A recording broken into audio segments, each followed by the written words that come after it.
Fake लोगों की पहचान करना सीखो। मनोविज्ञान की ताकत से अक्सर हम अपने जीवन में ऐसे लोगों से मिलते हैं जो दिखावे में बहुत अच्छे होते हैं, लेकिन असल में उनके इरादे कुछ और ही होते हैं। ऐसे लोग हमें धोखा देने की कोशिश करते हैं, हमारे विश्वास के साथ खेलते हैं और कई बार तो हमें भावनात्मक रूप से कमजोर भी कर देते हैं। क्या आप भी कभी ऐसे लोगों के चंगुल में फंसे हैं? यदि हाँ, तो यह वीडियो आपके लिए है। आज हम एक ऐसी कहानी बताएंगे जिससे आप समझ पाएंगे कि फेक लोगों की पहचान कैसे की जा सकती है। अर्पित एक सीधा साधा और ईमानदार लड़का था। वह सब पर जल्दी भरोसा कर लेता था और अपनी भावनाओं को खुलकर व्यक्त करता था। कॉलेज में उसकी दोस्ती विशाल नाम के एक लड़के से हुई। विशाल बहुत ही आकर्षक व्यक्तित्व का था, बातें करने में माहिर था और हमेशा अर्पित की तारीफ करता था। अर्पित को लगा कि उसे एक सच्चा दोस्त मिल गया है। शुरुआत में विशाल ने अर्पित के साथ बहुत अच्छा व्यवहार किया। वह उसकी हर बात में सहमति जताता, उसकी मदद करता और हर वक्त उसके साथ रहने की कोशिश करता। धीरे धीरे अर्पित ने विशाल को अपना सबसे अच्छा दोस्त मान लिया और अपनी हर छोटी बड़ी बात उससे साझा करने लगा। लेकिन उसे यह एहसास नहीं था कि विशाल सिर्फ दिखावा कर रहा था। कुछ समय बाद अर्पित को अजीब अजीब बातें महसूस होने लगीं। जब भी वह किसी नई उपलब्धि को हासिल करता, विशाल उसका मजाक उड़ाने लगता। जब अर्पित को किसी चीज की जरूरत होती तो विशाल हमेशा कोई न कोई बहाना बनाकर किनारा कर लेता। लेकिन जब विशाल को किसी चीज की जरूरत होती तो वह अर्पित को बिना किसी झिझक के मदद के लिए कहता। एक दिन कॉलेज में अर्पित को पता चला कि विशाल उसकी पीठ पीछे उसकी बुराई कर रहा था। वह लोगों को बता रहा था कि अर्पित बहुत भोला है और उसका इस्तेमाल करना बहुत आसान है। यह सुनकर अर्पित को बहुत दुख हुआ। उसे समझ आया कि विशाल एक फेक इंसान था जो सिर्फ अपने फायदे के लिए उससे दोस्ती कर रहा था। इस घटना के बाद अर्पित ने मनोविज्ञान के आधार पर यह जानने की कोशिश की कि फेक लोगों की पहचान कैसे की जाए। उसने कुछ महत्वपूर्ण बातें नोट की। ज्यादा मीठी बातें करने वाले लोग सावधान रहने योग्य होते हैं।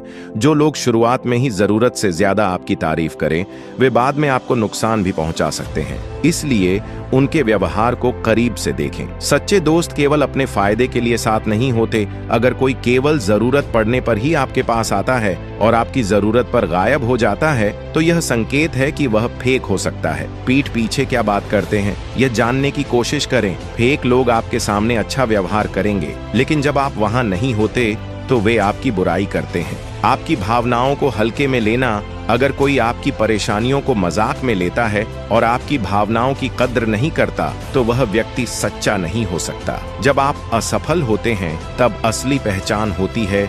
जो लोग सिर्फ आपकी सफलताओं में खुश होते हैं लेकिन आपकी असफलताओं में आपका साथ नहीं देते, वे अक्सर फेक होते हैं। इस वीडियो से अर्पित ने यह सीखा कि हर किसी पर आंख मूंदकर भरोसा नहीं किया जा सकता। हमें लोगों के व्यवहार को ध्यान से समझना चाहिए और उनकी असली मंशा को पहचानने की कोशिश करनी चाहिए। अगर आप भी फेक लोगों के झूठे जाल में फंस चुके हैं तो अब समय है सतर्क होने का। अपनी भावनाओं की कद्र करें, सही और गलत का फर्क समझें और सच्चे दोस्तों को पहचानने की कोशिश करें, क्योंकि अंत में वही लोग हमारे जीवन में सही मायनों में मायने रखते हैं जो सच्चे होते हैं।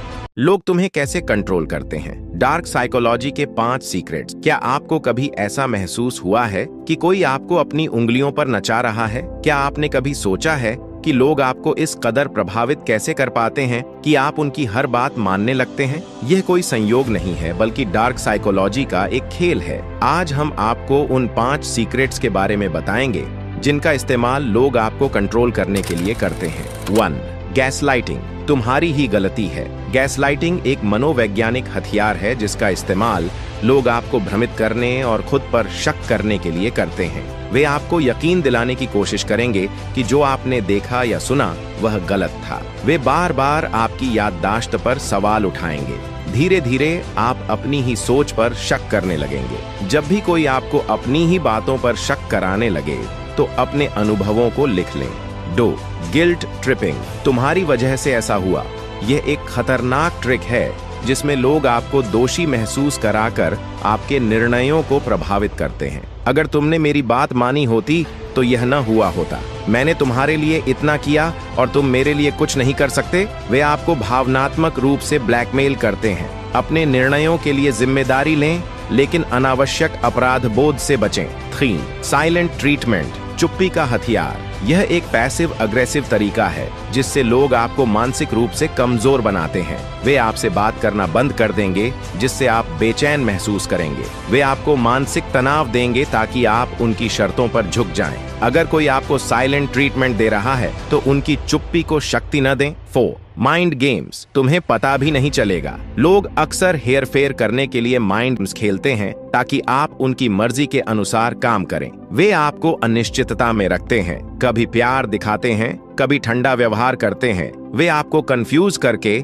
अपने कंट्रोल में रखते हैं। उनके इरादों को समझने की कोशिश करें, अपनी भावनाओं को नियंत्रित रखें और स्पष्टता बनाए रखें। 5. डर और धमकी, जबरदस्ती से कंट्रोल। डर सबसे बड़ा हथियार होता है जिससे लोग आपको मानसिक रूप से कमजोर करके कंट्रोल कर सकते हैं। वे आपको फेलियर, रिजेक्शन या अकेलेपन का डर दिखाते हैं। धमकी देकर आपको मानसिक रूप से कमजोर कर देते हैं। डर को खुद पर हावी न होने दें, आत्मनिर्भर बने और अपनी ताकत को पहचानें। डार्क साइकोलॉजी का इस्तेमाल करके लोग हमें कंट्रोल कर सकते हैं, लेकिन अगर हम इन ट्रिक्स को पहचान लें तो हम खुद को बचा सकते हैं। हमेशा आत्मविश्वास बनाए रखें, अपनी भावनाओं को नियंत्रित करें और उन लोगों से सतर्क रहें जो आपको अपने इशारों पर नचाने की कोशिश कर रहे हैं। अगर आपको यह वीडियो पसंद आया हो तो इसे लाइक और शेयर करें और ऐसे ही रोचक और जानकारीपूर्ण वीडियो के लिए हमारे चैनल को सब्सक्राइब करना न भूलें। क्या आपको कभी ऐसा महसूस हुआ है कि कोई आपको अपनी मर्जी से कुछ करने के लिए मजबूर कर रहा है और आपको पता भी नहीं चला कि आप कैसे उनकी बात मान गए? ये कोई जादू नहीं बल्कि डार्क साइकोलॉजी की ट्रिक्स हैं। ये ट्रिक्स लोग आपको कंट्रोल करने के लिए इस्तेमाल करते हैं और आज हम इन्हें डिकोड करेंगे ताकि आप इनसे खुद को बचा सकें। डार्क साइकोलॉजी क्या होती है? डार्क साइकोलॉजी एक साइकोलॉजिकल टूल है जिसका इस्तेमाल लोग दूसरों को कंट्रोल करने, उन्हें मैनिपुलेट करने और अपने फायदे के लिए इस्तेमाल करने के लिए करते हैं। इसमें हिडन मनोवैज्ञानिक तकनीकों का इस्तेमाल किया जाता है जिन्हें पहचानना आम इंसान के लिए मुश्किल होता है। क्या कभी किसी ने आपसे कहा है कि अगर तुमने मेरी मदद नहीं की तो मैं बहुत दुखी हो जाऊंगा? यह एक तरीका होता है जिससे लोग आपके अंदर अपराध बोध, गिल्ट पैदा करके आपको मजबूर करते हैं कि आप उनकी बात मानें। अगर कोई आपको इमोशनल ब्लैकमेल कर रहा है तो ठंडे दिमाग से सोचें कि क्या यह आपकी जिम्मेदारी है या नहीं। बिना गिल्ट के अपनी सीमा तय करें। जब कोई बार बार आपको यह यकीन दिलाने की कोशिश करता है कि आपकी सोच या यादें गलत हैं तो इसे गैसलाइटिंग कहते हैं। अगर किसी ने आपको गुस्से में कुछ बुरा कहा और बाद में बोले कि मैंने ऐसा कुछ नहीं कहा, तुम तो गलत समझ रहे हो, तो यह गैसलाइटिंग है। अपनी सच्चाई पर भरोसा करें और सबूत रखें, जैसे कि बातचीत के टेक्स्ट मैसेज या नोट्स। जब कोई जानबूझकर आपको इग्नोर करता है या बात नहीं करता ताकि आप परेशान होकर खुद उनसे बात करें और उनकी शर्तों पर आ जाएं, तो इसे साइलेंस ट्रीटमेंट कहते हैं। अगर कोई बार बार ऐसा कर रहा है तो उनकी गेम में न फंसें, शांत रहें और अपने आत्मसम्मान को बनाए रखें। जब कोई आपकी पसंद नापसंद को कॉपी करता है ताकि आपको लगे कि आप जैसे ही हैं और आप उन पर जल्दी भरोसा करने लगें, किसी पर भी जल्दी भरोसा न करें।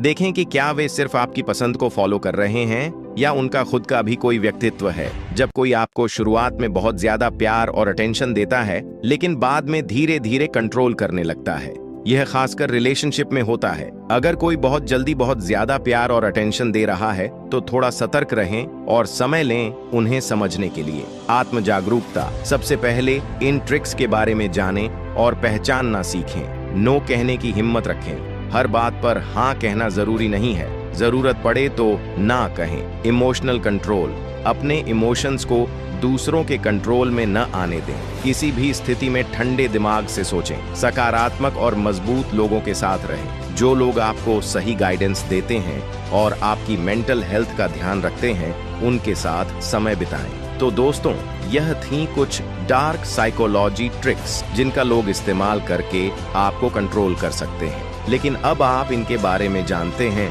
और खुद को बचा सकते हैं। क्या आपको कभी इनमें से किसी ट्रिक का सामना करना पड़ा है? तो कमेंट में बताएं। वीडियो पसंद आया हो तो लाइक करें, शेयर करें और चैनल को सब्सक्राइब करना न भूलें। मिलते हैं अगले वीडियो में।